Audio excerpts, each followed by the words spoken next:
nashaka tuganire amajambo avuga ngo kuzura n'Imana. Imana ishimwe. Umuntu yuzura n'Imana gute? Umuntu ashobora kuzura n'Imana tuzuye n'abantu. Imana ishimwe cyane. Uyu munsi abantu barashobora kwitwa izina runaka ry'idini, cyangwa umuntu ashobora kwitwa izina runaka ry'ibango ryo mu nzu y'Imana. Uyu munsi umuntu ashobora kwitwa umuririmbyi, umudiyakoni, umuvugabutumwa, umuvugishwa n'Imana, ariwe mu profete. Uyu munsi umuntu ashobora kwitwa pasteur, umuntu ashobora kwitwa revera na bishop n'ayandi.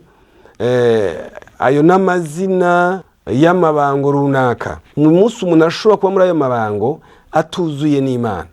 Kuko kuzura n'Imana ubwirizwa kubanza kuzura n'abantu. Imana yacu nishimwe. Ntushobora kumbwira yuko wuzuye n'Imana, ntushobora kumbwira ko ukorana n'Imana mu gihe abo mukorana mutuzura, mu gihe abo mukorana igikorwa cy'Imana mutuzura, mu gihe abo mukorana mu kazi mutuzura, mu gihe wo mubana mu nzu mutuzura, mu gihe wo mubana mu kibano mutuzura. Imana yacu nishimwe. Kuko umuntu ashobora kuvuga ko akunda Imana atarabonesha amaso mu gihe adakunze umuntu abona. Imana yacu nishimwe. Ariko uyu munsi hariho amabango turimwo nk'abakozi b'Imana. Hariho amabango turimwo. Iyo mvuze abakozi b'Imana muca mwumva abantu bari mu biti by'abapasiteri n'abandi. Umuntu wese n'umukozi w'Imana. Ukubura urusengero n'umukozi w'Imana. Umusenzi n'umukozi w'Imana. Umuprotokole n'umukozi w'Imana. Paulo rirabwira abikorinto ngo nimwuzure n'Imana. Kuzura n'Imana ukubanza kuzura n'abantu. Uyu munsi abantu bariko barakorera Imana, ariko gukorera Imana kwabo kugawa kuko batuzuye n'abantu. Kuko umuntu ashobora kuvuga ko akunda Imana atarabonesha amaso, mu gihe adakunda umuntu abonesha amaso. Urihenda cyane mwene data. Nagoma ndaguhanure nanje nongera nihanura. Mu gihe uzi kuri kurakorera Imana, banza wuzure n'abantu. Imana yacu nishimwe. Banza ubane n'abantu neza. Uyu munsi abantu birabananiye kuzura n'Imana. Ntushobora kumbwira ko ufise ibango runaka mu gihe wewe utuzura n'Imana, mu gihe wiriguranyaga abantu, mu gihe wirigura beshera abandi, mu gihe wirigura sambana, mu gihe wirigwa uriyambika ubusa igisagara abantu bose bahindukira bakakuraba.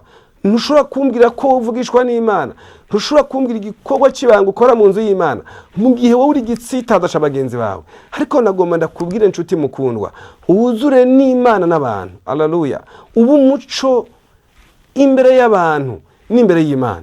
Uyu munsi hari ibintu byaje biriko biratubuza kuzura n'Imana, kuko isi igenda irahinduka, kuko abantu baragenda uko isi iriko iragenda.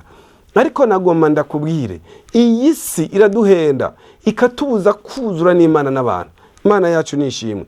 Uyu munsi abantu benshi ntibuzuye n'Imana, kuko kuzura n'Imana ntushobora kumbara ko ukoreshwa ibitangaza, ntushobora kumbwira ko werekwa, ntushobora kumbwira kuvugishwa n'Imana mu gihe uteranya abantu mukorana mu kazi, mu gihe uteranya abo musengana, mu gihe udodobereza abagenzi bawe, mu gihe wiba.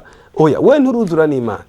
Imbere yuko wibaza ko wuzuye n'Imana, iyo munsi hari ingabire Imana yaduhaye, abantu bibaza ngo twuzuye n'Imana, ariko ugasanga uyu muntu iyo ngabire yiwe abantu bayiravye n'umuco afise bigacanga abantu, bigatuma abantu bibananira gukizwa. Kubera iki? Umuco wawe. Kuko umuntu imbere yuko yuzura n'Imana abwirizwa kuzura n'abantu. Nta mugabo ashobora kumbwira ko ari pasteur, ntushobora kumbwira ko uri umuvugabutumwa, ntushobora kumbwira ko uri umuprofete mu gihe wewe utuzuye n'umugore wawe. Udashobora gusenga ngo ubuzima bwanyu bandanye neza. Ntushobora kumbwira ko wuzuye n'Imana, wumvira Imana mu gihe wewe urugo rwawe rusambuye warongoye umugaragira kabiri. Uyu munsi nibyo bigezweho. Umuntu akavugishwa, umuntu akavuga akoreshwa n'Imana ibitangaza, hari ku rugo rwiwe yararutaye afise uwundi mugore, akagira na divorce, akongera akaja imbere y'abantu. Ndagenda kubwira, mbega wo kuzura n'Imana gute? Wombwira ko uvugishwa n'Imana gute? Wombwira ko ukoreshwa ibitangaza n'Imana gute? Mu gihe wewe umugore n'abana babo bataye birigwa bararira, ivyawe biriko birigwa n'abanyamahanga. Waranavuye no mu Burundi uragenda mu kindi gihugu urabesha kuri umusore. uzura ubwa mbere nabo mu rugo rwabo, banza uze wuzure n'umugore wawe n'abana bawe.